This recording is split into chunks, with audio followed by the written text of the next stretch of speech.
Semakin berhasil seseorang, semakin kurang cenderung ia membuat dalih. Orang yang tidak pernah kemana-mana dan tidak mempunyai rencana untuk tiba di suatu tempat selalu mempunyai setumpuk dalih untuk menjelaskan mengapa. Orang dengan prestasi sedang-sedang saja cepat sekali menjelaskan mengapa mereka belum berhasil, mengapa mereka tidak berhasil, mengapa mereka tidak dapat berhasil, dan mengapa mereka bukan orang yang berhasil.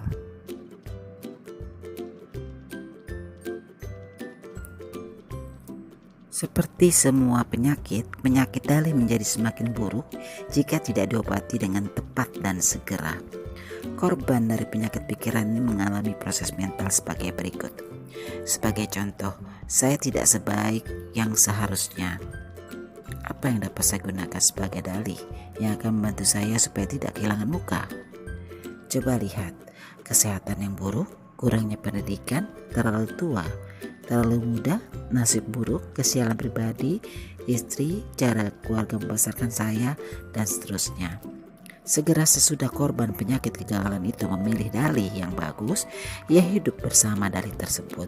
Kemudian ia mengandalkan dalih tersebut untuk menjelaskan kepada dirinya sendiri dan orang lain mengapa ia tidak maju-maju. Pikiran positif atau negatif semakin kuat jika dipupuk dengan pengulangan terus-menerus.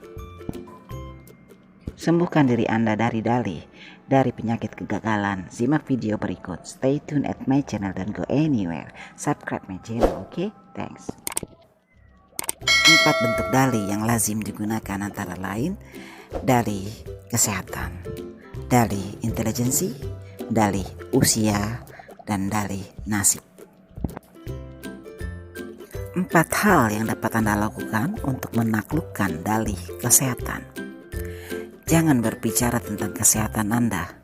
Semakin Anda berbicara mengenai suatu penyakit, bahkan cuma pilek, semakin buruk tampaknya penyakit itu. Jangan khawatir tentang kesehatan Anda. Bersyukurlah secara tulus bahwa kesehatan Anda baik sebagaimana adanya. Sering-sering ingatkan diri Anda, jauh lebih baik letih karena bekerja daripada letih karena menganggur. Berikut 3 cara untuk menyembuhkan dalih intelijensi.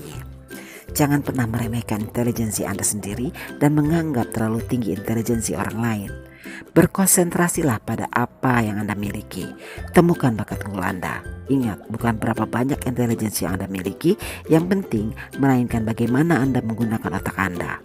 Manajemenilah otak Anda daripada khawatir mengenai IQ Anda.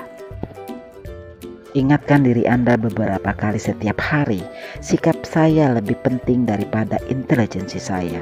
Di tempat kerja, di rumah, dimanapun Anda berada, praktekkan sikap positif. Lihat alasan mengapa Anda dapat melakukannya, bukan alasan mengapa Anda tidak dapat. Ingat bahwa kemampuan berpikir jauh lebih bernilai daripada kemampuan mengingat fakta.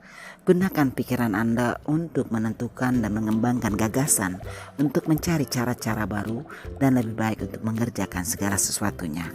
Manusia gagasan dapat menghasilkan uang, sementara manusia fakta tidak. Lantas bagaimana mengatasi dalih usia? Tahun-tahun produktif manusia terentang dari usia 20 hingga 70. Coba lihat usia Anda sekarang, salah satu contoh 40 tahun. Dengan demikian Anda masih punya sisa waktu 30 tahun usia produktif yang bisa Anda gunakan untuk mencapai apa-apa yang belum Anda capai. Menyembuhkan diri Anda dari dalih usia kerap membuka pintu menuju peluang yang Anda kira sudah terkunci rapat. Usia tidak menjadi soal, sikap terhadap usia itulah yang menjadikannya berkat atau penghalang. Bagaimana dengan dalih nasib? Taklukkanlah dengan 2 cara. Terimalah hukum sebab akibat. Anda tidak akan menemukan nasib baik, melainkan persiapan, perencanaan, dan pikiran penghasil sukses yang mengawali keberuntungannya. Jangan menjadi orang yang suka berangan-angan kosong. Jangan boroskan energi mental Anda untuk memimpikan cara-cara tanpa usaha untuk mendapatkan keberhasilan. Guys, thanks for watching. Semoga bermanfaat. Jangan lupa subscribe channel aku ya.